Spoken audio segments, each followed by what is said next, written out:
Hello, everybody. We are live. Hopefully you can see us and we're sounding okay.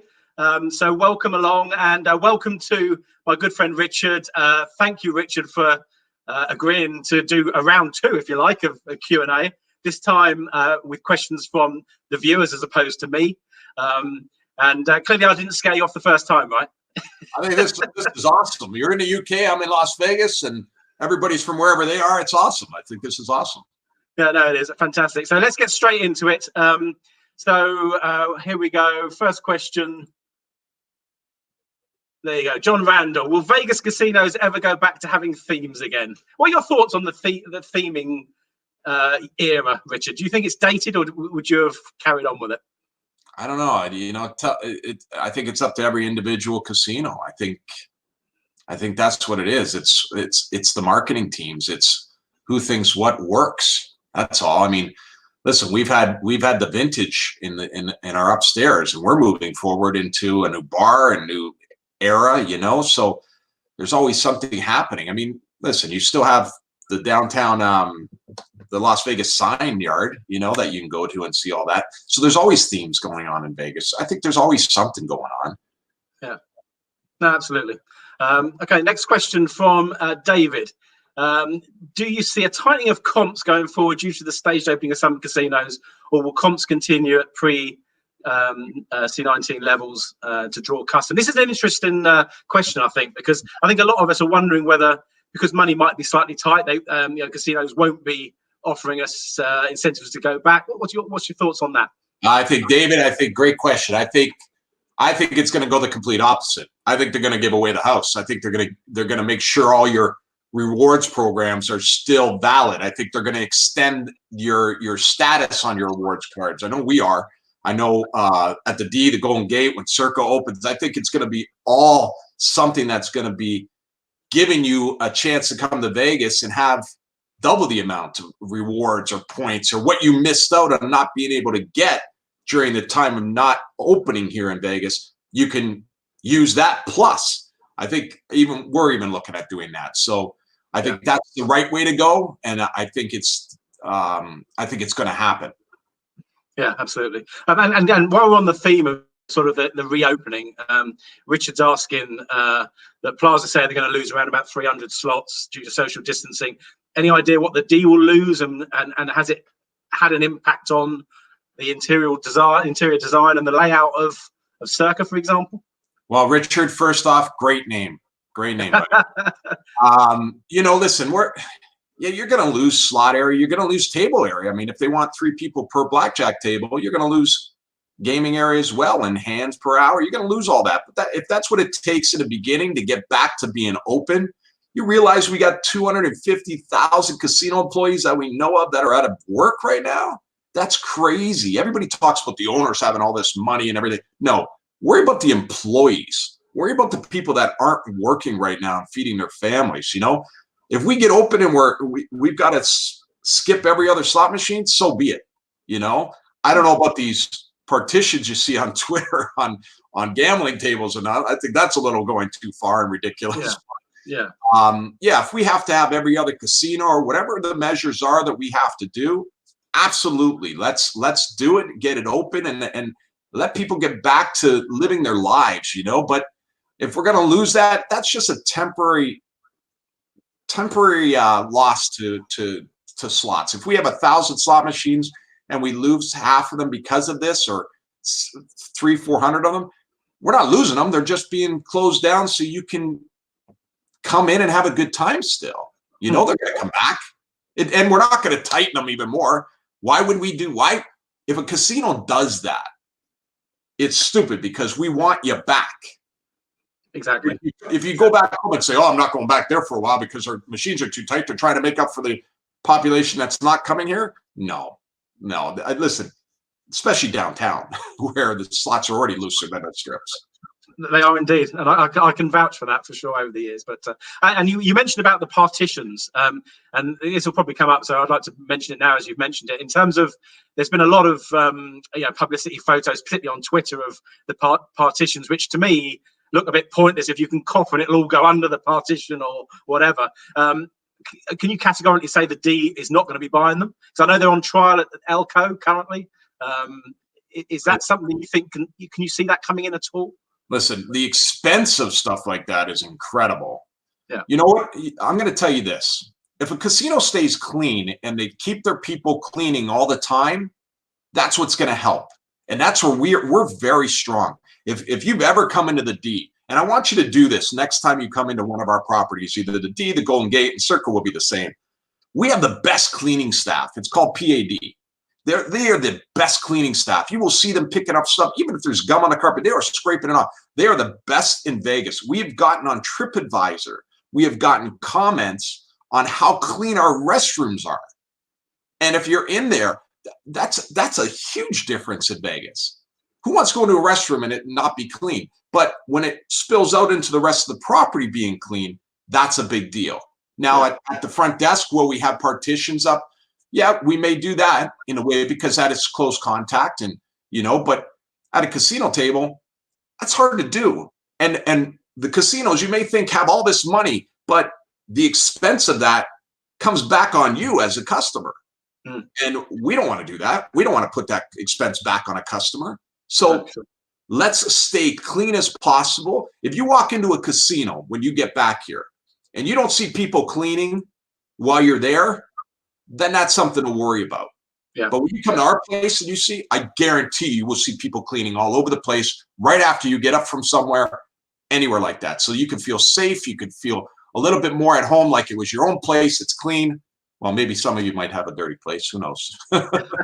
So, and in terms of your expected opening day, I've seen it flash on the screen. I can't see the question now, but what is your understanding? Obviously, it's all subject to change, but currently, what dates are you working towards? Listen, all of us in the casino business would love Memorial Day weekend, which is 23rd, 24th, 25th is Memorial Day. That's a huge weekend all the time for Vegas. It's a big money weekend for everybody coming in and having a great time. Listen, we're only in phase one right now. Our governor is very overcautious. Like, he's very cautious. So we're only just got into phase one this Saturday. Yesterday, he allowed our restaurants to open 50%. He allowed a lot of things. Look, my hair is long as hell. I mean, I wish I had that problem. I didn't have to worry about my hair, but our salons aren't open, so things like that.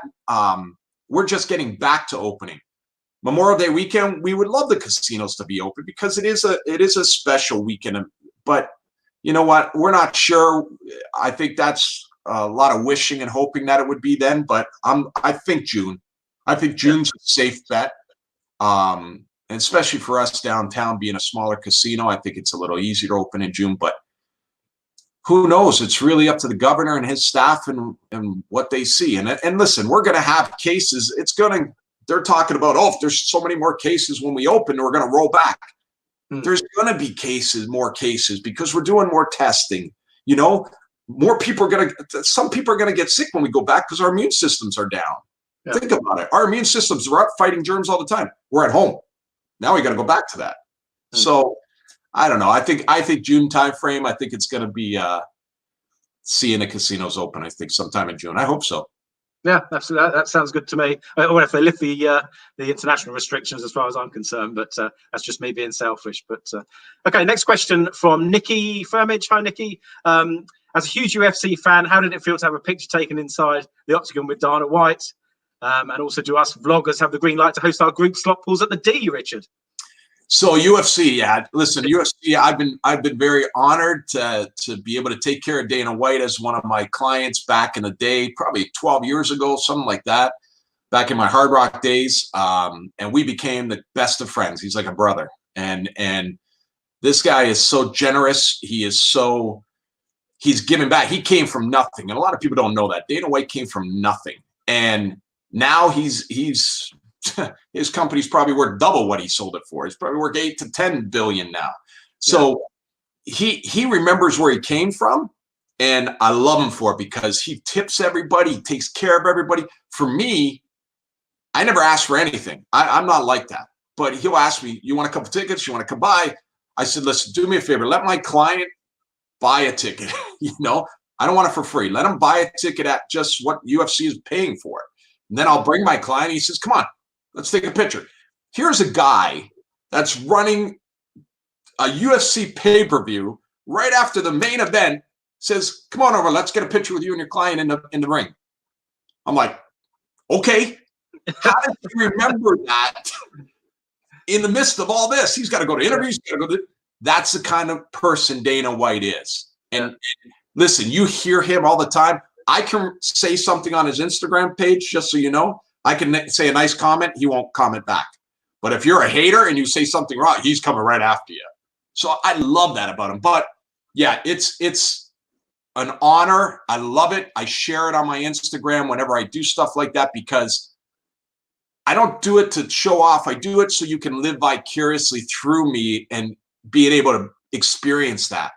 And that's why I do things like that. So in Vegas, I'm very lucky. I'm able to take advantage of things like that in a great way. And my clients, I'm able to do that for my clients. And I'm just happy that there are people like Dana White that appreciate it and know the business and know truly how to keep fans happy, how to keep people happy. And they go out of their way for people. And when you remember where you came from nothing, and now you're a multi-millionaire, almost a billionaire probably, that's something. And that's a person I keep close to me because of that friendship that we have. So yeah, it's a hell of an experience. I did it twice with him, once in Toronto with all my good friends from Toronto. I brought them in there. And then I just did it in California with one of my clients. And that was a big deal for my clients. So thanks to Dana White. And thanks for asking that. And yes, vloggers have a green light to host. All you have to do, you have to ask Matt first, because he has exclusive. And Hagen Houston, I saw you're on here somewhere. I know they get some exclusives. I've had Brian Christopher in. He was my first YouTuber that came in, or vlogger came in and did the slot machine stuff. But when it comes to videoing in a casino, you do have to get permission. Since you know me, you just email me or hit me up on DM on Instagram at Richard Wilk. And if you're coming in, yeah, we could talk about it. That's no problem. But I have to know ahead of time. It can't be that same trip. I have to arrange it, let my security know. And then again, it also has to be, I have to check out your channel. I have to see who you are, make sure you're not doing anything that can hurt our brand as well. So if you're cool like Matt or Hagen 2 Cent, no problem. We'll figure it out. Excellent. Okay, next question. Having seen all the plans for Circa from David Jeffrey, this is what is it that Richard is most looking forward to when it opens? Is there any specific part? Every part. Listen, I come from the big properties. I've been in Vegas 25 years. So I've come from everywhere from, I started Monte Carlo, Mandalay Bay Corporation, Hard Rock, the Golden Nugget when the young guys bought it. Yes. Las Vegas Hilton, biggest hotel in the world at one point in time. I come from those kind of properties that have thousands of employees that have so much going on. And when I came down to the D, you know what they have going on? A cool owner. So working under Derek Stevens is amazing. It's awesome because he lets you bring out your creative side and do things. So when he puts together Circa, and he's put together Circa with a lot of our ideas, which is awesome. But Circa's going to be one of those big resort casinos downtown. It's not going to have as many rooms as the Golden Nugget. No, but you know what? It's going to be the tallest building in Las Vegas. You're going to be able to go upstairs to a lounge and you're going to overlook all of Las Vegas and be able to sit up there and take a couple or a couple friends and just go relax. We never had that. We have the Long Bar. The Long Bar is crazy and cool, but you can't hear each other and you gamble and you have a good time. But up there, you'll be able to go relax. The pool. Listen, I miss it. I helped start rehab at the Hard Rock. And then I went back and helped rebrand it. So I miss 5,000 people up by the pool. Yeah. But now that pool complex looks something else from the plans I've seen. Listen, it's going to be crazy. It'll be on a 5th floor. We're going to have cabanas surrounding it, 6 pools, 150-foot screen. We're going to be basically a 357 days in a year, 24/7 kind of pool area. So daytime, and then it'll switch over to nighttime where you can go up there and relax and watch sports on the TV or whatever. Yes, this is going to be cool. What pool stays open that many days a year, every day of the year? So it's going to be incredible. So I'm looking forward to that. Biggest sports book in the world. Biggest sports book in the world. Wonderful. You're going to have a VEASAN studio, which Derek and one of our officers, Mike Palm, gets on. It's great. It's unbelievable. We have podcast areas up there, so we'd be podcasts. We could podcast from there. We're going to have 5 different restaurants. You know, that's going to be great. We're going to listen. It's going to be something. We're going to have a Jewish deli. Saginaw. It's going to be very cool. It's going to be 24/7. I'm dying for my matzo ball soup at 2 a.m. in the morning. So, but it's going to be awesome. The whole thing. But you know what?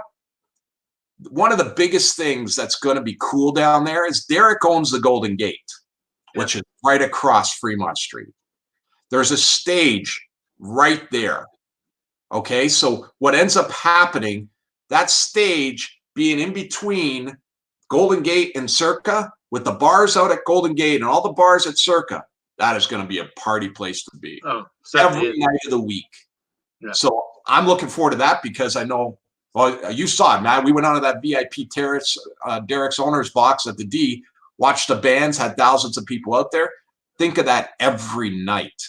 Yeah. That is the place to have fun. So that specific part, I can't. It's a brand new casino hotel. Everything's going to be cool. Come down, see me. We'll have some fun together. Thanks, David. Fantastic. Thanks to Hoggle210 for the super chat, and Alison Davis as well. I'm not sure I can put Alison's question on the screen, but she's saying she would love to read your book, Richard. But the only copy she could find was $185 on Amazon. No, is there another way to get it? Who the hell is the question? $185. I'll tell you what, Alice, when you get to Vegas next, you come see me. I'll give you a book. How about that? You can't say better than that, can you? Listen, I did that book. I did that book back in 2005, 2006 when we were doing the casino. It was a lot of fun. I did it. I wanted to be an author just to be able to say I call myself an author at one point in time, to put on my resume. I had 5,000 books made. I sold about 3,800 self-published myself through. And back then we didn't have a lot of social media. We had MySpace and Facebook, but that was it. But you know, I did that and I sent a lot out, and I'm working on an ebook. A couple of people from your channel, Matt, have approached me, said, "Oh, you should do an ebook. You should do an audio book." I'm looking into it. So I would love to. I'd love to add some more to it. So we'll see what happens. Yeah, just watch out on my social media or my new YouTube channel. I'll be putting stuff out there when I do something like that. So stay tuned and don't pay $185 for my book. It's a lot of fun, but you're going to read it in maybe an hour or two. So. Okay, a very interesting question from Paul from PJ Slots and Entertainment, good friend of mine. With the Fremont Street experience being so crowded, how on earth are they going to manage crowd control when things reopen? That's a very interesting question. Let's go with the casinos, more with just the crowds in that space. Yeah, that's a good question. You know, I don't know how Fremont's going to handle it because, you know, that's an open road. It's not private. It's an open road. So it's just like the Strip. When you're walking down the Strip, you saw Bellagio, right in front of Bellagio, the fountains, that's packed all the time, you know? Yeah. How are they going to control that? You can't put stuff down. Like I know in the D, we're putting stickers down to show distancing. Fremont, I don't know. I don't know how they're doing. Matt, you saw that when we were closing, there was a couple of days there just before closing where the rest of the states were starting to close. There was still 1,000 people out in front of the stage watching a band. Well, so, that Saturday I came down, it was like any other Saturday. And I think people forget this in terms of how quickly everything moved on. From when I landed in March there to sort of the end, it's such an incredible fast forward. And everyone was just down there enjoying themselves, weren't they, that night? I think, you know, I would say this: if you have an underlying condition or you've got a low immune system, stay away from the crowds, because I don't think on a street you can really get in a controlled situation. I don't know how you can do that, but it's going to be interesting to see. That's a great question. I'm sorry I don't have a true answer for it. I know how the casinos are doing it, but a street, it's going to be tough. When we try to privatize and do stuff on that street, you can't do it because it is a public street still. Yeah, so. No, absolutely. Thanks to Sam and Carl for the super chat. Matt, the man of Vegas vlogging, and Richard Wilk, the man of Vegas. There you go. Sam and Carl. I love that. Okay, a question from Andy. Hi, Andy. We love Vegas for our vacations, but it's 24/7. What do you do to relax away from work? And clearly, you've had a lot of time to do that over the last few weeks, right? So, Andy, that's a great question. What does life look like? What does it look like? That's a great question. You know, a lot of people don't assume people live in Vegas. It's kind of crazy, you know. Yeah. But we do. You know, I have kids, so on my time that I'm away, like, listen, I'll work till 2 o'clock in the morning. On a Friday or Saturday morning, be up at 6 a.m. to get my son to his baseball field at 7. So it's hard to relax. I live for my Sundays and Mondays that I take off, if I get them off. It's a lot different these days for me, because back in the day, I was 24/7 on my phone. You know, I had gamblers and people calling me all the time to come in, credit issues, people gambling at 4 o'clock in the morning. I believe in the customer service, so I would be answering my phone all the time. Whether I was sleeping or not, my phone went off, I'd answer. And for me, customer service was everything, and it still is. But I don't get those calls at 4 o'clock in the morning, and don't start calling me at 4 o'clock in the morning. But from a certain point of time at night now to a certain time in the morning, I turn off my phone now, and then when I get up, I answer everything. But it's crazy because I am 24/7. My phone is 24/7. My owner can call at any time. Derek can call at any time, and I'm right back at him. You know, I answer his texts immediately. And I believe that way for who I work for, and also the people I work with, and for my customers. So if you're a customer of mine, you text me, I'm getting right back to you. Unless I'm on a baseball field with my son or something, but I get right back to you. And that's customer service. I believe it's lost in Vegas. And that's, I'm fully about that still. But how I relax is through my family, going out to dinner with them, and doing stuff on a Sunday, Monday when I can. But listen, we all go to the baseball field with the dogs and everything. So baseball is my relaxation right now. He's a little superstar in my eyes, and a lot of people say he's really good at baseball. That's what he wants to do one day. So it's my joy to go and do all that with him. So that's how and I've seen your Instagram post of him hitting that ball. So he's 12 years old. He's hitting 300 feet. So yeah, I'm definitely going to be talking about that. Fantastic. Gregory never checked. Thanks so much for the super chat. You're a star. And an interesting question here from a friend of mine, Ian Johnson, who is a very good musician. How do you get your band to play the stages on Fremont Street? And his band is King Voodoo. They're a really good band. And actually, I have to say, they would grace Fremont Street quite happily. What's the process? It's actually not that hard. Contact Fremont Street's main office and just talk to their marketing team. They hire bands all the time. Yeah, we have a lot of bands that come through that are that have certain times that they're on there because they've proven themselves. And they have a huge following that comes out to see them. But if you contact Fremont Street and their marketing front office, just tell them you want to talk to somebody about bringing your band down. They'll be glad to help you. They're real cool over there. So excellent. Magoo, thanks for the super chat. Any idea when Circa's grand opening will be? You'll have to wait and see. We're working on some things right now that might be earlier than New Year's Eve. So stay tuned. And I'll tell you what, when soon as I know the date that we'll probably be opening, and it will probably be a little earlier than you're thinking, I'll let Matt know. We'll come on here and we'll do a whole Circa segment, and I'll show you some stuff, and it'll be really cool. But yeah, stay tuned, because that'll be big news, because we are trying to open earlier. Yeah, absolutely. Okay. Another question. SW Pro Mod Fan, interesting name. Can you comment on the strip casinos opening in phases, with some not opening till the end of 2021? I heard this. That just seems a hell of a long time. We don't know if that's true or not yet. You know, I saw that on Twitter as well. Until an official letter comes out from, I think you saw that with MGM Properties. Yeah.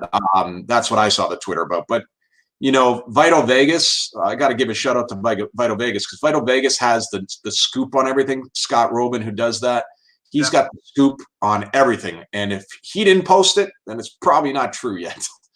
He's like the TMZ of Vegas. So he does seem to get the inside info, Richard. He does seem to get the inside info.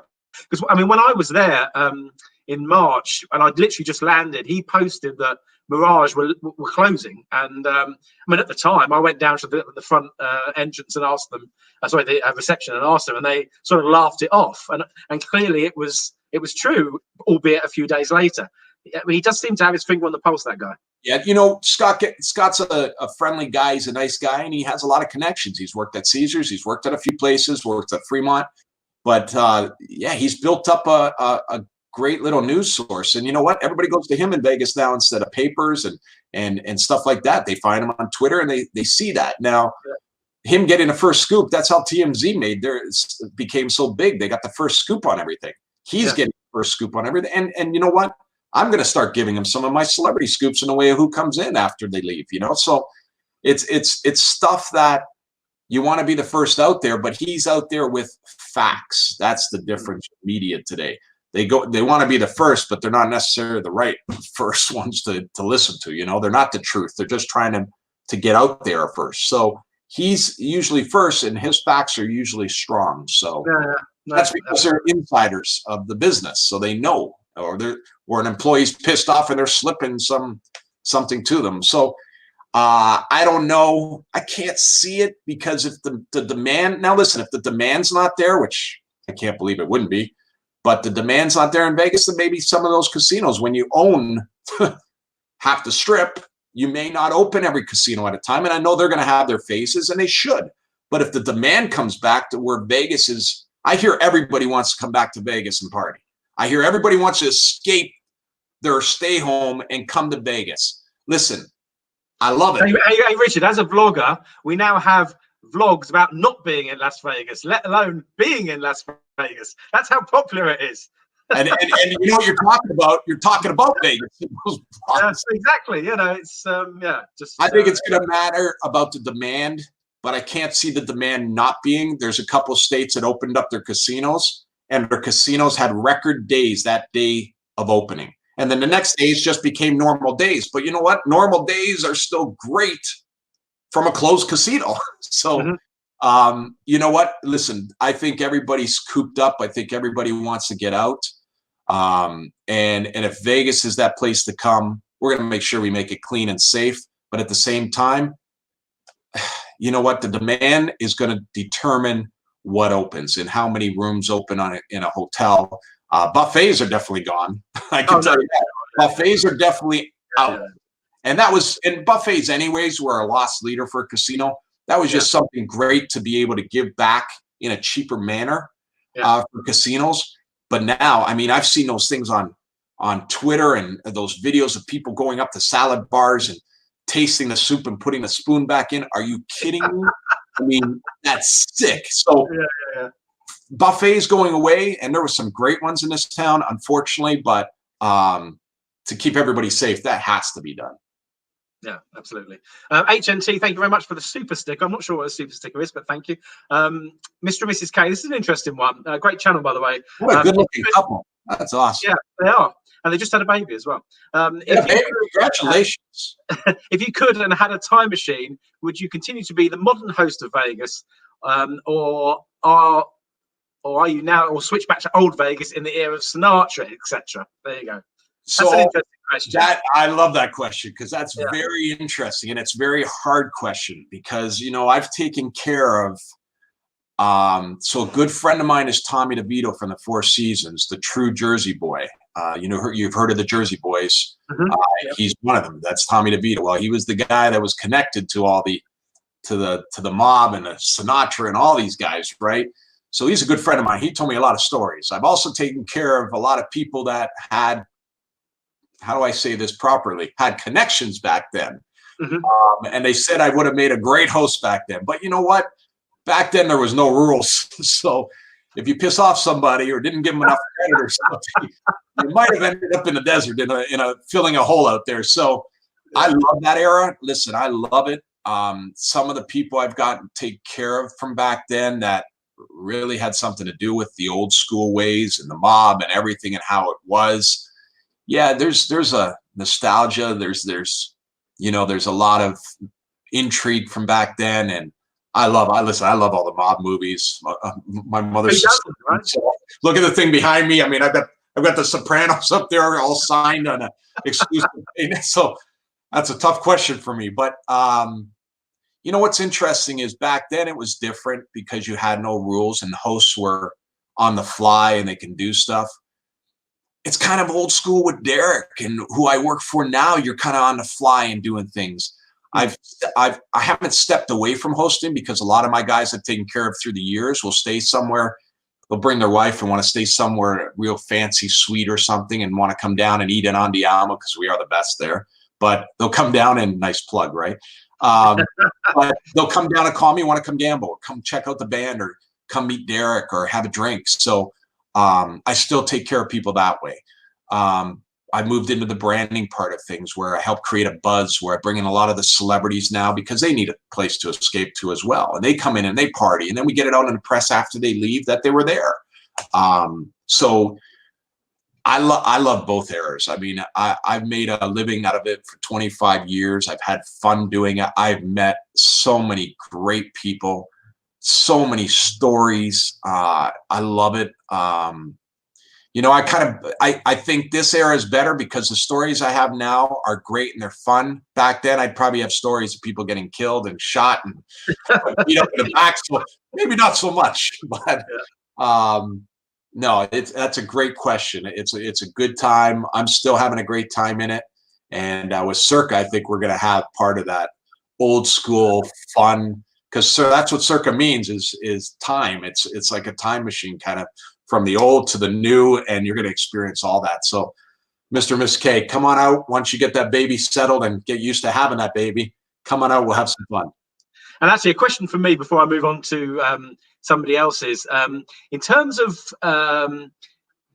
movies around Vegas, I just watched Hangover 3 again for a Vegas fix this weekend with Suzanne. What would you say is your favorite Vegas-related movie that you've watched? Mine would be Casino with De Niro, etc. I prefer it to Goodfellas. To me, that is the ultimate in Vegas movies. Interested to know what yours is. You know, Casino is great because it shows you how it operated back then. I think it's pretty close to the way things were back then. And you know, there are a lot of people that still come to Vegas and get caught up with that falling in love here and doing what Robert De Niro did in that. I mean, but back then it was a whole different era. But that movie is great to escape to back in that era because, like I said, it's very similar. It's funny because Joe Pesci's restaurant that he supposedly ran and owned in that is Piero's. Piero's, I used to go with the owner of the Crazy Horse 2 back in the day on Monday nights to watch football, you know, and we'd sit in that main room and everybody was in the main room. Everybody else that came to visit was in the next room. But it was just, that's where Joe Pesci's place was, you know, Spilatro's. They made it look like that was his restaurant. So that's still there. So it's pretty cool. And seeing some of the places where they did certain things are still there. So it really gives you part of history. Yeah, do they say people are buried in the desert? They do say that. I haven't seen it personally, so I can't confirm it. So, but Casino. Hangover was funny as hell. I loved it. The first one, just total genius. The first one was, because it was the first one, awesome. Yeah. You picked the best characters. I mean, it was awesome. And you know what? It happens. Yeah. It absolutely happens. And if you watch that stupid Tiger King stuff, you've seen in that movie in Hangover, they had a tiger in there, right? They stole Mike Tyson's tiger, right? Yeah. So after seeing Tiger King and seeing what that guy did, bringing tigers, baby cubs into hotel rooms, it does exist. It wasn't a lie. So the stories that you hear come out of Vegas that supposedly don't stay here anymore, but are true. So when you see movies that have truth in it, trust me, there are bachelor parties that party hard like that. And bachelorette parties. Bachelorette parties are sometimes worse than bachelor parties. Let me just, you ladies know how to party really well. So, but that all happens here in Vegas. So absolutely. Okay, next question from Edgar England. Hi, Edgar. If you could, what is the one thing that you would change about the Las Vegas casino industry? That's an interesting question. That's a very interesting question. You know, I've never thought about that. Changing the casino industry. I know a lot of you would love the resort fees to be changed. that is tough. You know, I hear that as the biggest complaint is resort fees. But if I can't say anything about it, because even though I work in a business, I'm going to tell you how that works. That resort fee, the way we work, is that we offer you a cheaper rate because of that resort fee. So we include that resort fee into a cheaper rate. If you're paying $50 for a room and that includes the resort fee, you're getting a hell of a deal. So don't worry about the resort fee, because sometimes our room might be $20 and we add $25 to it. Now you're paying $45 plus tax to stay in Las Vegas at a nice room. That's worth it. Now, when you go to a place and you're paying $200 a night, $400 a night, and you're adding $50 a night to it, yeah, I got a problem with that. But you know, that I like to see change. Parking in Vegas, there's certain things that you can charge for and certain things you can't. Parking, yeah, sometimes parking can be charged for, but if you get a player's card and you use that player's card, then you shouldn't be charged that parking. Yeah. You know, because you're going to get comps, you're going to get free parking with it anyways. So sign up for a player's card and you're not going to worry about the parking, you know? So those kind of things, yeah, they've come about within the last few years. And a lot of us have wished they didn't, but then we understand why they did, and it pushes people to get players cards. Yeah. And it's only in your benefit to get a players card. So that is something that I think about, and that's my own personal opinion. And then the biggest thing that we have lost in this town sometimes in some of the casinos is customer service. Customer service sucks sometimes in certain casinos. And I'll tell you what, if you're blowing $25,000 at one of these casinos and they can't comp your room, come and see me downtown at the D. You'll be a king. You know, even $5,000. It's ridiculous. So I love dealers. It's a great time. But the other thing with customer service, if I win and I can't high five my dealer, or my dealer doesn't smile and say, good job, great for you, guess what? That customer service sucks too. Because I know down at our place, and that's what I love about the atmosphere that Derek's created, is that if you win, you high five your dealer. Listen, it doesn't make a difference. You're going to lose and win all different times, and you're going to lose eventually, because that's what puts the lights on. So, yeah, absolutely. Yes. These are my gripes. These are my personal gripes, and what I would change if I could, in certain ways. But you know what?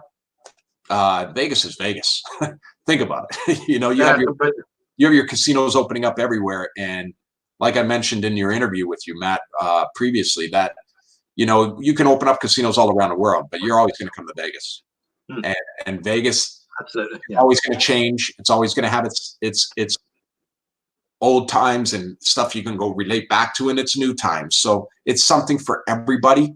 You know, the casino industry is something here. Come have some fun with us. So absolutely. That's what it's all about at the end of the day. Okay, Vegas to Cali. That's Steph. Will the pool at Circa be adults only, or will there be a designated family pool? Vegas to Cali. I know Vegas to Cali. I follow them. I know them.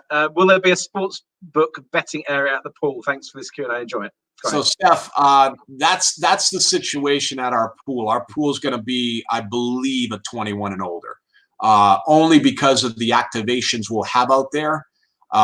It will be 21 and older because of that.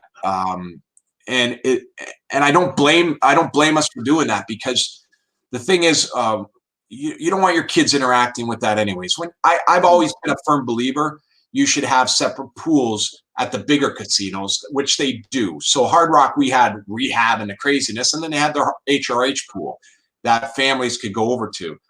I don't like putting kids in the mix of people getting drunk in their cabanas and having a good time. Listen, nothing wrong with that, but you know, I wouldn't want to put a family into that, or a family atmosphere into that. So I think they're very smart in doing this. This pool is going to be on a 5th floor. It's going to be surrounded by cabanas, 6 pools. You know, it's going to be a hell of a party. I don't think it's right for a casino, but listen, things like that for a family, there's other places to go for family pools. And I think Circus is building a water park, if I heard Mr. Ruffin right. Yeah, so no, I heard that. Yeah, I heard that. That's the place you go. That's the place you have fun. And then you can escape. You can escape to our pool one day, get a babysitter. There's lots of babysitting services here. Get a babysitter, come down and enjoy it. But you need your escape too. So unfortunately, I think it's going to be 21 and older. No, fine. Thanks, Lee777 for the super chat. He says he can't wait to get to the View Bar next month. Sin City Nick, Sin City Nerds, my friends, they were at the group pull at the Plaza when we were there on the last night. Do you ever get starstruck when working with celebrities, Richard? You know, I do. There's certain people that you know, your to-do list or your wish list that you wish you met. There's people like, you know, The Rock, who I share a birthday with, which is pretty funny, and my grandmother. So that's do you really? Cool. That's cool. Yeah, Rock, cool. My grandmother, who just turned 94, and myself, we share the same birthday, so that's pretty cool. I haven't met him. I've been right next to him at a dinner table because I was with Dana White in New York when he was there. I went to dinner with Dana, and Dana sat with The Rock, and we sat right beside, and he was right 2 rows in front of me at the UFC in New York. And I know his agent, Brad Slater, who's awesome, but I don't know him. Arnold Schwarzenegger, Sylvester Stallone. These guys are guys that have turned the business like crazy. Mel Gibson, but I did get to meet Mel Gibson, so that was great. I have a video that'll come up, one of my first videos that come up showing me going to the UFC. I met Arnold Schwarzenegger, and it was incredible, and I was starstruck. And you know how I was starstruck? So when I did protection for subcontracted up by Secret Service for the President, Vice President of the United States as my first job, which I mentioned in your interview in '95. Yeah. I was starstruck, and when the president or vice president of the world walks into the room, I mean of the United States, and they walk into a room, you feel that presence, you feel the power.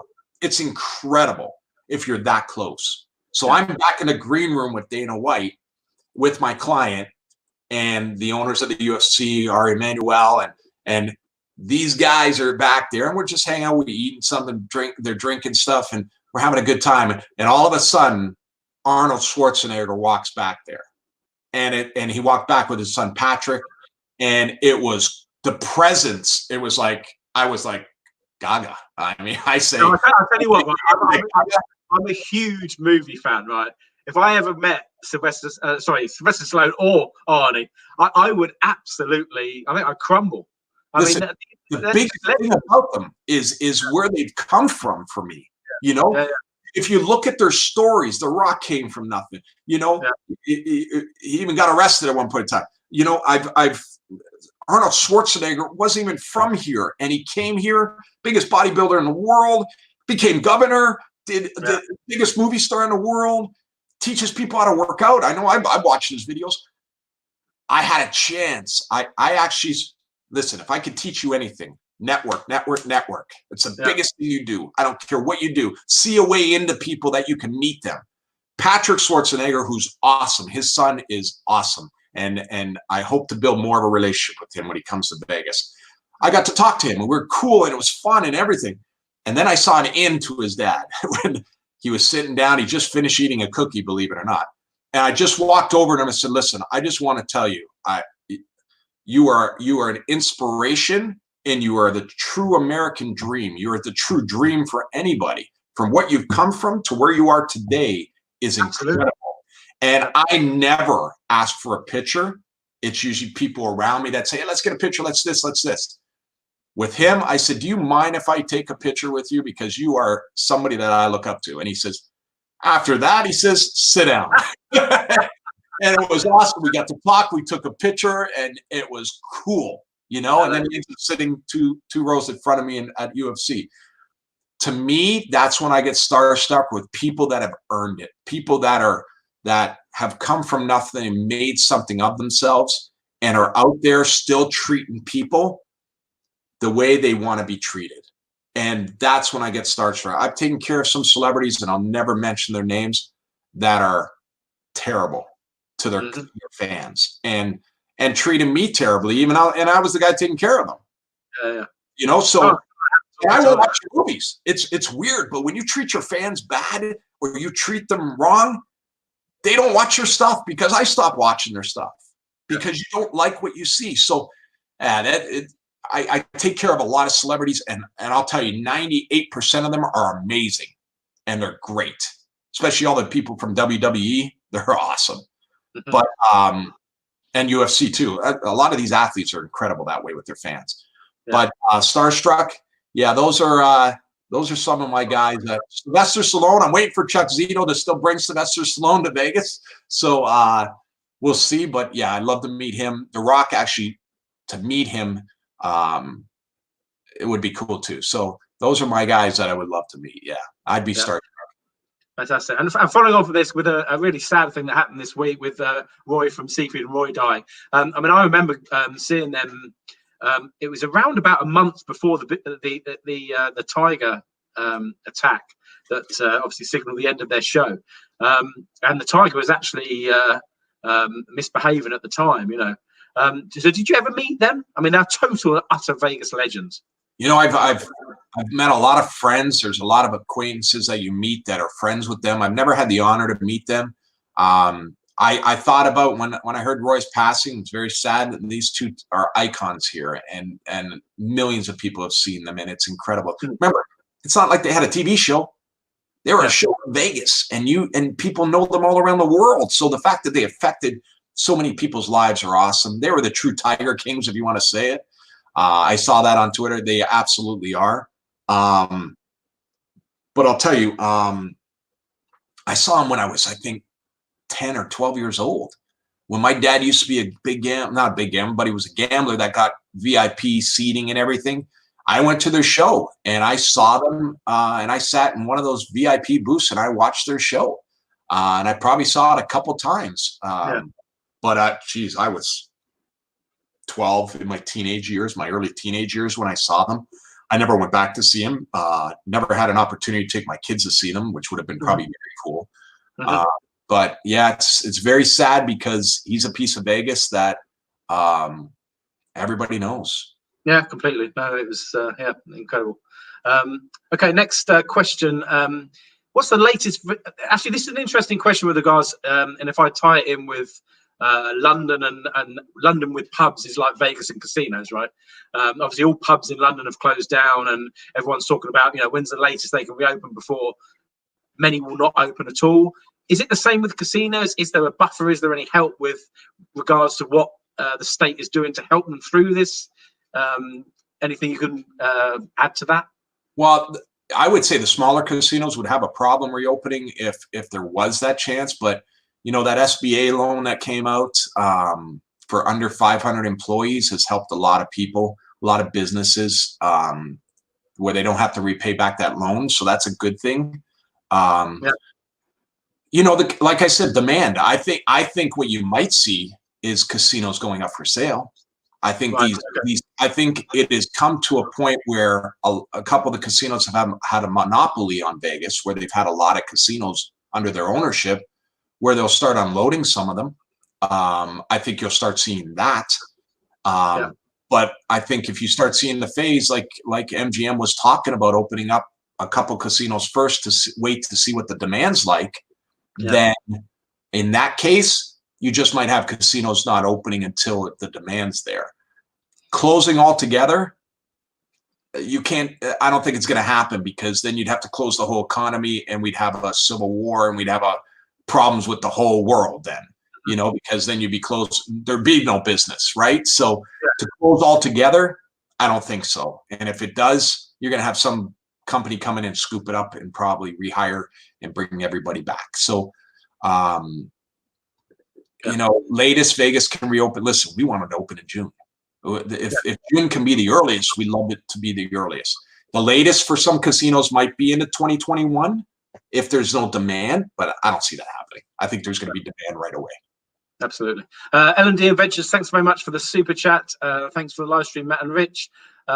Okay, a question about conventions, and I guess this is around the conversation we had about the revenue streams to Vegas in general. Yeah, how important is convention revenue stream for Vegas operating as it should do? I'd imagine huge, but is that going to happen if conventions don't come back? You got to remember, conventions are incremental business to the casino as well. Even if they don't gamble, they drink at your bars, they eat at your casinos. I mean, they eat at your restaurants. They take up hotel rooms. So yeah, it is a big deal to Vegas.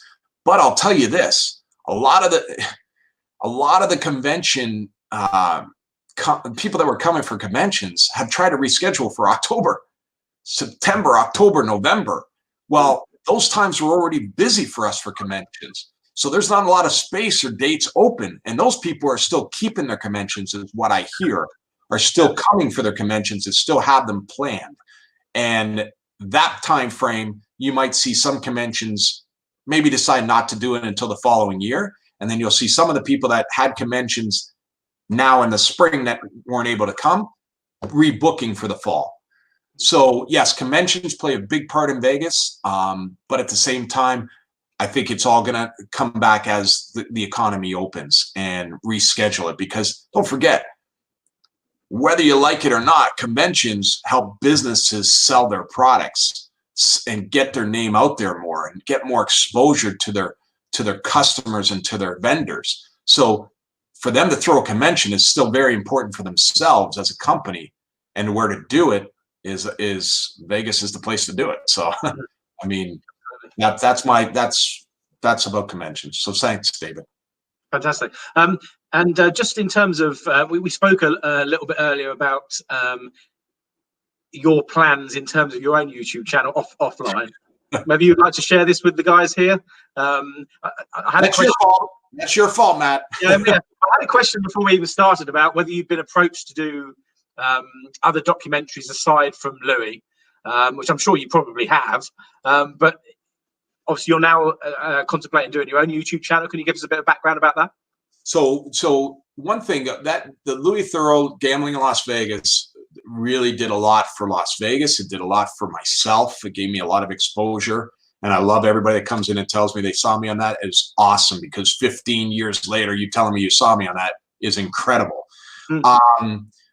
I get approached for reality shows all the time. We get documentaries. You saw that Edmund and Ruth. I know you love that show, Matt, but they wanted to do stuff there. So I really look at what the quality of the program is and whether or not it's worth bringing to my owner. And that's what I look at. You know, doing the casino with Tim and Tom was great. It was a lot of fun, but we never continued it. So I'm very careful, because reality shows want controversy for it to be good, right? Absolutely, yeah. Controversy reality show. I am not going to bring a reality show to Derek Stevens, my owner, and have them say, "Oh, we'll edit it to make you look great," but then they go and they edit us and it makes us look terrible. Because you could say one thing and they'll turn it around, just like we see the media does. So now, this is kind of funny, because of you, Matt, and Hagen 2 Cent, you guys, and putting me on YouTube, I'm getting a lot of requests to do a YouTube channel. I opened one 7 years ago. I put a couple of videos on there that were kind of fun. I'll tell you this, I've been experiencing, I've been going on YouTube. I've been learning everything I can from a couple of YouTubers on there, in the way of guys that teach you how to do YouTube, SEO, everything. So yes, I have a lot of video footage that I'm putting together. I'm going to put it on there. I'm also going to spill some secrets of Las Vegas to help you when you come here to Las Vegas. And being an authority here in Vegas for 25 years and seeing everything, I certainly can teach you how to come to Vegas and have a great time. I don't know how much I can teach you on how to win money, but I will show you how the best time possible. And I'll share with you some of the things that happen with some of my celebrities and VIP clients, so you can live vicariously through that moment that I'm blessed to be able to be a part of. So yes, I'm going to put that together on a YouTube channel. You can find it under my name, Richard Wilk, youtube.com/Richard Wilk. I've got that URL from years ago. So watch for that, subscribe to that. And I guarantee you, I've got a ghost town Las Vegas video that I'm saving to just before we reopen again. And I want to see this video. This video is very eerie, very eerie. And I never thought I'd see that in my life. And there's stuff out there, but you'll love this one that I have. And so it's coming. Content's being worked on right now. But because of Matt and Hagen 2 Cent seeing that, Yeah, I did start a YouTube channel, so it's up and it's going, and you'll have some content very soon. Excellent. So everybody, please subscribe to Richard. I'm sure you will anyway. But anyway, next question, Mike Nabrecka. Thank you so much for the super chat. Budweiser on me for Matt and Richard. Thanks very much, mate. Well, Matt will have to drink that one on me because I don't drink, so he'll have to have two. Oh, okay, there you go. Gaz Dunn, good friend of mine. Do you think Circa will initiate rebranding of many casinos downtown? That's interesting. I guess because of the additional competition. You know, do you think other casinos outside of the three that you're involved with will up their game, or do you see any change? I think there will be some change. I think there'll be, like Jonathan over at the Plaza, who's an awesome guy. I love the guy. He's a friend of mine. He'll continue to up his brand because he's right next door to us. You know, he's right across the street. So he's going to play off some of our traffic. So he's always rebranding. He's always doing something. So he's going to have to continue to rebrand. Unfortunately, it's going to cost him probably, but it'll help him because he's going to get some of that feeder traffic that we get and that party that's going to happen there in that corner. I'm telling you right now, that party that we created at the D is great because it's at the end of Fremont, right? Yeah. So we have a great stage. We have a great area. So that will always continue. The new area, the new party, will be at the Golden Gate and Circa right there on that main street stage right there. That will be something. So you'll have both ends of Fremont that will benefit from Derek Stevens properties. So in order to stay up to par, you're going to have to start rebranding a little. You start doing things like that. Listen, Golden Nugget's Golden Nugget. It doesn't have to rebrand. It's fine the way it is. It's good. And it's going to play off. What it's going to do downtown, Circa is going to bring a resurgent more to downtown. It's going to bring more people downtown to see the newest casino in Las Vegas that will be opening. And I'm saying the newest. It'll be opening way before Resorts World. So it will be the newest casino opening. And the newest casino opening in a way of ground floor up since late 1970s for downtown.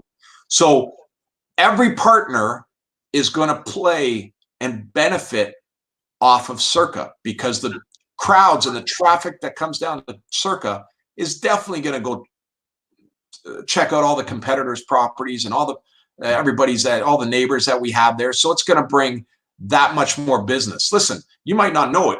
We get 44 million people approximately to Vegas every year. It's a fact that over 22 million people come downtown to Fremont. And don't call it old Vegas anymore because it is far from old Vegas. I really hate that expression. I really hate that expression. I hate that because it is not old Vegas. You got Viva Vision from Fremont Street that just put a 5K, 4K, they just redid their video and it's spectacular and it plays all the time, day and night. That's not old. It's new. You got casinos that are rebranded that are new. You know, you've got an atmosphere down there that's new with new bands and fun and cool. You would never have seen dancing dealers back in the old days. You know, you would have seen showgirls back in the old days, which you still see, but dancing dealers, no such thing back in the day. We have them. So it's not old. It's fun. It's cool. And Circa's going to bring that many more people down there to see it. And let me tell you something. It is going to be spectacular. The restaurants are going to be amazing. And listen, I'm giddy about it, not as an employee because, my office will move over there, but as a customer, I'm also excited because I know what it's going to bring. And when you guys see this, it's going to change the whole atmosphere and landscape of downtown.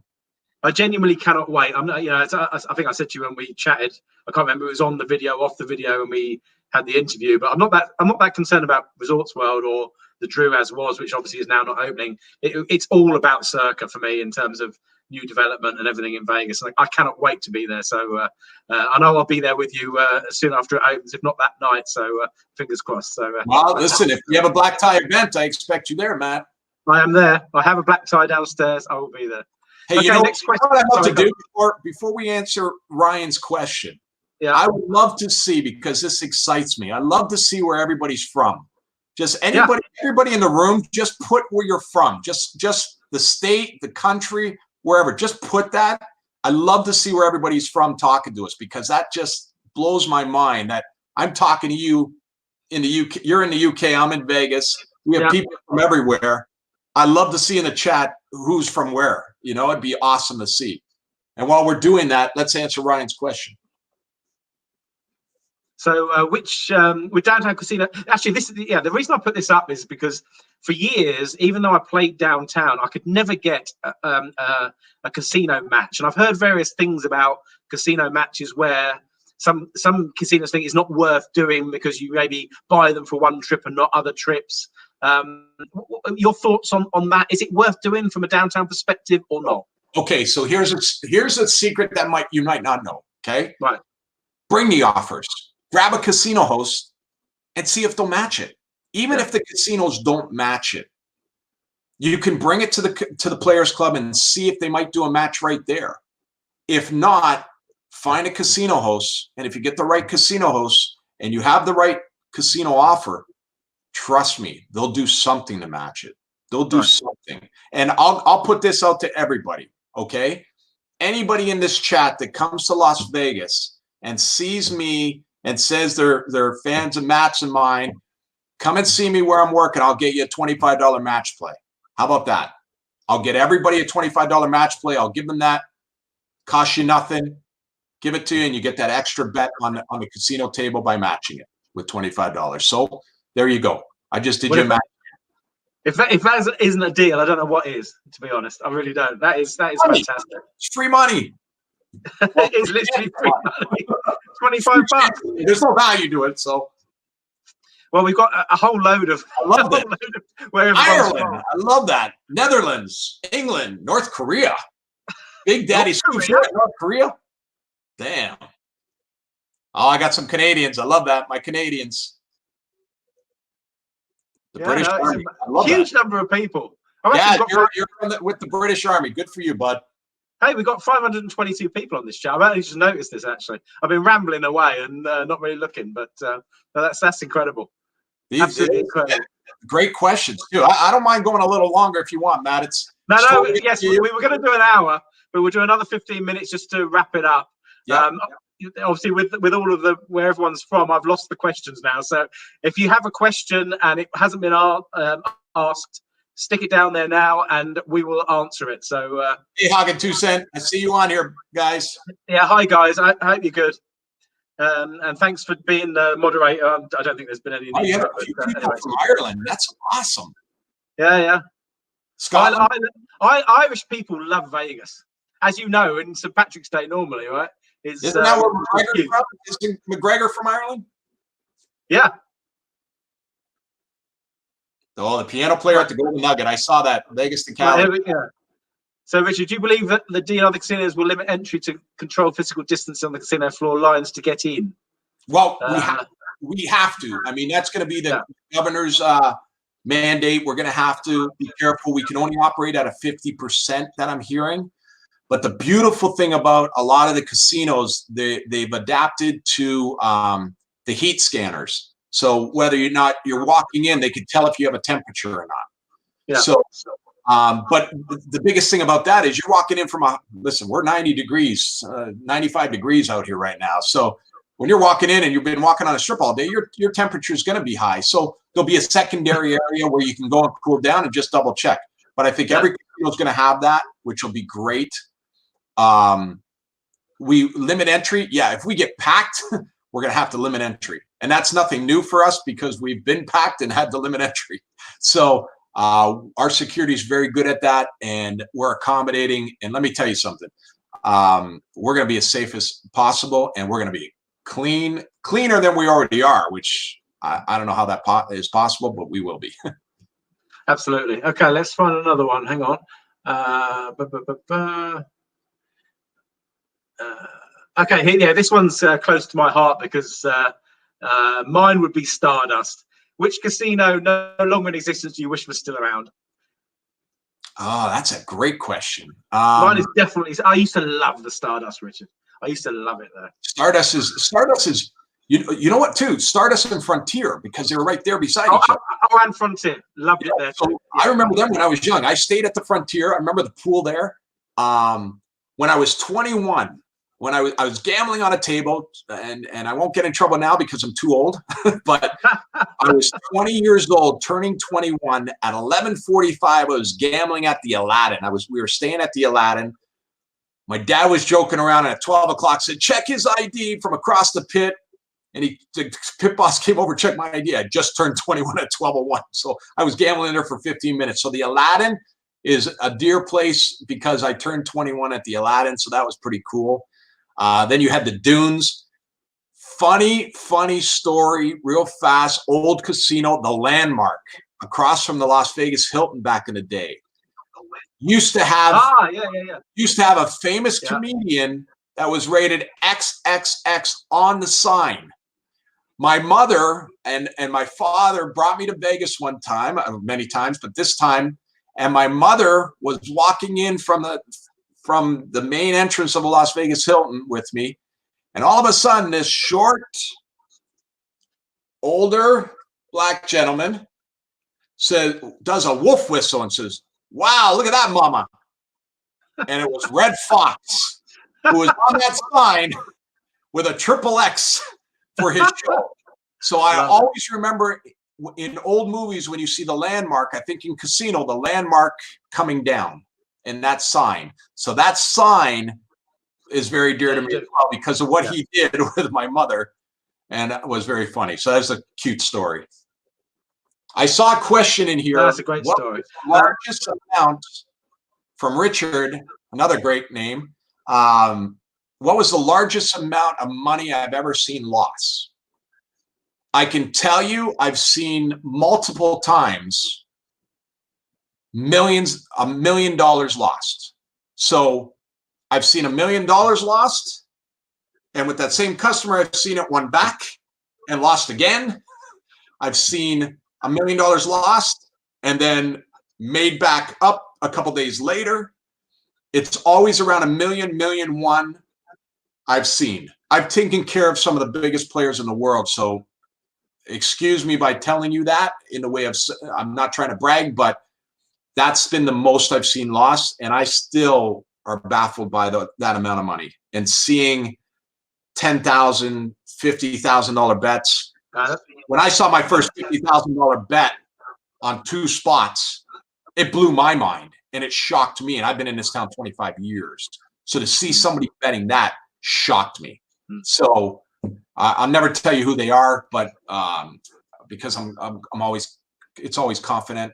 It's always confidential with me and my clients, but I'll tell you what, I've seen it over and over again and it still baffles me. So. That's incredible, actually. It really is. Thanks to Sin City Nerds for $20 super chat and also PJ Slots. Okay, next one. Actually, this is an interesting question from Steve BDI Smith. If Richard could own one property in Vegas, which one would it be and why? And you're not allowed to name the D, Golden Gate, or Circa. Circa would definitely be it. Yeah. All right, so this is. You know, I was brought to this town by the owners of the Mandalay Bay Corporation. They gave me my job in Monte Carlo. And back in the day when they hired me, I was the youngest casino host in the city at 27 years old, the youngest executive casino host. Back then, I loved the Monte Carlo. The Monte Carlo, which is Park MGM these days, but the Monte Carlo had the best setup. You'd walk in off the strip in the front through the casino. All the restaurants were to your right, off the casino. Then you had in the back, you could walk past the casino and you'd have your pub, which is a party place. So of course that would be off the casino. Your elevators were in one spot. Yeah. You know, that you could get you up in a tower. And then you had a beautiful lobby that you drove around in a porte cochere, and that lobby smelled like flowers and it was huge. So the way that was set up, and I spent my first 3 years in Vegas there under contract, I love that casino back then. And the way it was run by the Ensign family and Richardson family was amazing. And that was the best experience I had coming into Vegas. Right. I moved to Hard Rock. And when I moved to Hard Rock, once I was there the first time with Peter Morton, it was fun. I did what I did, but I didn't get to brand as much as I wanted to. When I went back a second time years later to help Randy Kusnowski, who was the CEO at the time, who I loved, unfortunately had a tragedy with him. But when I went back, I got to help brand. I ran all the casino hosts and all the directors, so that was awesome. But I also got to do 50% of the PR that came out of there with all my celebrities. Mm-hmm. What I could do with that property and creating that buzz marketing, kind of like what I'm doing at the D right now, I thought, if I ran this property, if I own this property, what I can do in the way of exposure and bringing everybody there and having a place where Steve, you and everybody else could come and have a good time and keep the customer service, I would kill it.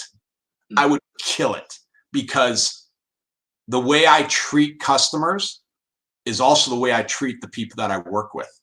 So wherever if I believe in the property, and of course I believe it if I'm working there, and especially the D, since I've been there over 7 years with the same owner, so I'm definitely believing in that. Well, as you said when we spoke, it's your longest engagement, right? That's right, because he lets me be creative. He's a true businessman, just like the Ensons and Richardson family were. They were true businessmen that gave me the opportunity to be creative. Listen, I'm always in the best interest of the company, but at the same time, I have to fight and argue and prove my facts for my customers. So, and you saw that with Alan fighting for his credit, his gift card. You know, by the end of the trip, he would have got 5,000. Some of the people said, "Oh, you only gave him 3,000." Yes, because it was at the beginning of the trip. But I had to negotiate, and I had to, you know. But when you can negotiate from strength and not weakness, that helps when you have a big player. But I love this question, Steve, because yes, I kept it to myself. I've never really answered that kind of question. Those two properties I loved. I moved over to Mandalay Bay after Hard Rock the first time. And Mandalay Bay was great because it was a city upon itself. You didn't have to leave Mandalay Bay. Unfortunately, it's had its tragedy, and a lot of people are starting to revisit it. But I would have said Monte Carlo and Hard Rock were my faves up until now, which is, of course, is the D, and Golden Gate and Circa is going to be the best of the best. But great question. You got an answer out of me I've never answered before. So that's a great question. Yeah. Okay. We're coming towards the end now. We're going to finish after this question. This is a good one to finish on for this particular Q&A. Will Richard ever retire? And if so, will he stay in Vegas? Is Vegas your home now, or is Vegas your landing spot before you go elsewhere? Okay. So listen, I just turned 52. That's your dog, not mine. I just turned 52. I've been in this business 25 years just in Vegas alone. Do I get tired of it? I get tired of the haters. I get tired of the people that are jealous. So that takes a toll on me sometimes. I don't really care, but it takes a toll because I don't have time for it. But I still love the people that come in and have fun, and the people that come in and say, "Oh, you took care of me this," or "I've seen you in this." I love that. That keeps driving me.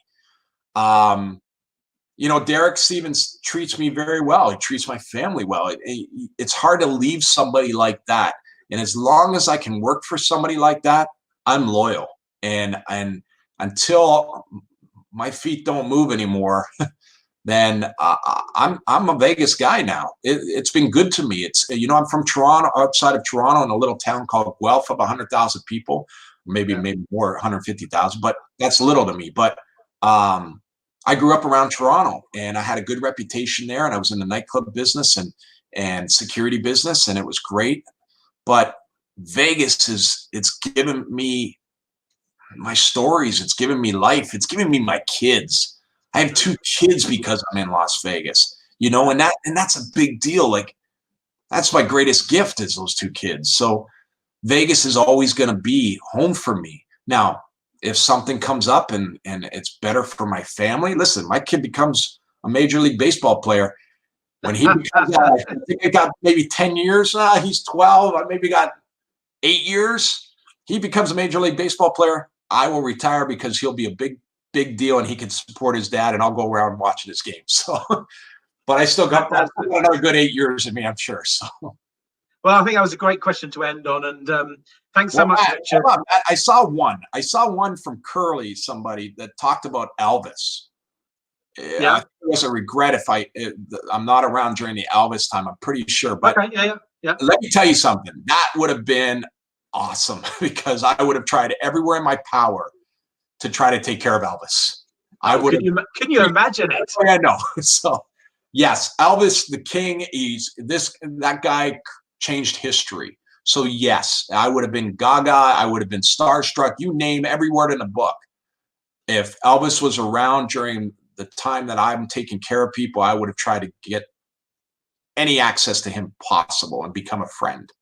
Absolutely. So I saw that question. I didn't want to let it go because I love the King. So no, it's I would love, absolutely. I would do anything to sort of transform myself back in time to see Elvis in the international showroom as he's now. Can you imagine? Could you imagine? I mean, I saw Barry Manilow there. I've seen Leonard Skinner there. I've seen people in that showroom, and even in his penthouse up there. His penthouse was up there for the longest time. Yeah. Barry Manilow, when he's there, he stays in that penthouse that was kind of delegated to him, to Elvis. Is that the same one that Alan stayed at? Yeah, it was right beside the one with Alan, just as big, but it had 2 floors to it. And it had a balcony. Okay, a place you could walk out on it, and I believe the piano still was in there. My daughter took a picture when Barry wasn't there. We went through the speakers. We would still give it to customers, and my daughter was playing the piano at 2 years old, and that was Elvis's piano. So that kind of stuff, those stories just blow my mind that I'm part of that. You know, that I'm just doing that, and I was being able to sit at that piano or something. Listen, you might think that, oh, he's in Vegas, he gets to do all this stuff. Listen, there are things that still blow my mind and shock me. And especially when it comes to stuff like that, when I sit down at a table having dinner with Tommy DeVito, who's the Jersey boy, I'm telling you, when he tells me stories about Frank Sinatra and Dean Martin, who I love, I'll sit back and I'm just listening. And I probably got a big grin on my face, because to sit with these kind of people and learn about that and know about it firsthand, you hear things you never hear. And it's just, to be a part of that, I'm blessed. I'm thankful that even people want to get on our chat and talk to us and learn and have questions. I love it. This blows my mind. And anytime you want to do this, Matt, I'm up for it, because this is awesome. No, fantastic. And thank you so much. And I've got to have one final question. I know you actually spoke to Alan on the phone the other day. Without going into specifics, how is Alan these days? I know it was literally the other day you spoke to him. So Alan is great. So understand with Alan and I are we talk every once in a while, but you know, he's Jewish and he can't answer a phone on Friday, and I like to call him on Fridays. So we're always doing that. Sundays I can't call him on my day off because of his Jewish background. So I miss him a lot, and we text, but we don't get into deep detail about stuff. So I found out some stuff from him that he opened up and told me about business and all that. I think it's another time we discuss it, Matt, but he's doing well. He is, I don't want to give away too much because I know you want to probably do this another time, but he's doing well. And he still thinks the show, he always busts my chops about doing the show. He says, did I sign a release for that? You sure I did? And he always claims that he didn't like it, that didn't do good for him. Everybody recognizes him. I'm sure he's the type of guy to be your best buddy, to hang out and have that beer that you're drinking there. He'd be the best guy to do that and tell stories about. Yes. Yeah. He's not the type of guy, hey, Alan, I saw you on this show. Oh, geez. You know, that's Alan. Like, he'll talk to you for hours, but he will not. He's humble that way. So he doesn't think the show is that great for him being that way because he gets recognized everywhere. And listen, a lot of celebrities say the same thing. You know, that's what comes with fame, is that being recognized. So he's doing well. We do have updates. We can do some updates, Matt, if you want. Yeah, absolutely. Yeah, let's do it. So I'll tell you this. With Louis, I have been talking to his producers. I'm trying to get them to do something with Circa. We don't know yet. We'll see. I know they want to talk to Alan, but Alan's not, like I told you, he's not into the film stuff or the TV stuff, or he doesn't want to do that. But if I ever go back to Toronto, which I will because my family's back there, the next time I go, I'll be having dinner with Alan. So once it all opens up, and I will videotape it with me and Alan talking, and we'll talk about it. Before I go, I'll let you guys know if you have questions for him, and I'll talk Matt, and I will talk to him. We'll do a little video, and I'll get it out here for everybody so they know. That would be wonderful. Anyway, Richard, seriously, I know we're going to do loads of things together. It's been an absolute pleasure to talk to you again. Thank you to everybody that's commented. It's crazy trying to follow it, but everybody. We've done pretty well. We've got 520 odd people, and I think you've now got a whole load of subscribers that you didn't have before on your YouTube channel. You guys, that's awesome. I won't. It'll be worth it. Trust me. You'll be the first ones to see everything, and it'll be worth it. Yeah. So look up Richard Wilk on YouTube. Check him out and subscribe. And we're going to do this again at some point, Richard. Right? I'll tell you this: if you want to follow me at Instagram at Richard Wilk, you'll see a lot of what I'm doing today. You'll see my Instagram stories with a lot of fun too. The YouTube will be expanded from that, but my Instagram is what I'm on all the time. Facebook, I know a lot of you add me there. I hardly get on Facebook so much. Thanks for all the birthday wishes, by the way, but I hardly get on there so much, so I don't get to answer questions there. But if you're on my Instagram, I do get on there daily. So if you're coming into Vegas, follow me there. Hit me up on DM. Let me know you're coming so I can help you. And listen, talk to me, because if you gamble in Las Vegas, talk to me if you want to stay downtown, because I might be able to get you a better rate. And because you know Matt and Hagen 2 Cent, because you know these people, now you know me. And I will offer you, if I can get you a better rate than what you're getting and what the online travel agencies can get you, and maybe just get an air only and I get you a rate right from the hotel, friends and family rate, I'll do it. I've already talked to my director at the hotel. He will try to help in that way and get you to stay with us at a cheaper rate. So that, Matt, that goes out to you and your channel and your people that watch you. I will help you anytime that way. Like I said, follow me on Instagram at Richard Wilk. Follow my YouTube at Richard Wilk. It'll be awesome. So you now have the connection, and believe it or not, I'm calling it Get Connected Vegas now, which is my book. So you now have a connection with me because of Matt and Hagen 2 Cent. So fantastic. Cheers, Richard. I've really enjoyed this. This has been my first live stream, which I've never considered before, and I've thoroughly enjoyed it. So maybe we can do it again. And thank you so much, Matt. And listen, everybody, stay safe, stay healthy. Absolutely. See you in Vegas again sooner than later. But whatever you do, stay safe and healthy, please. And all the love to your families, your kids, everybody out there. Keep them safe. And Matt, thank you so much. I appreciate this. This is something that was great to do on a Sunday for me, because it blows my mind with all these people. It's awesome. Well, it's crazy numbers. I thought that we might get 150 or something. But anyway, all good. Thanks, Richard. Thanks, everybody. We will see you again at some point. Take care. Thanks, guys. Thanks, everybody.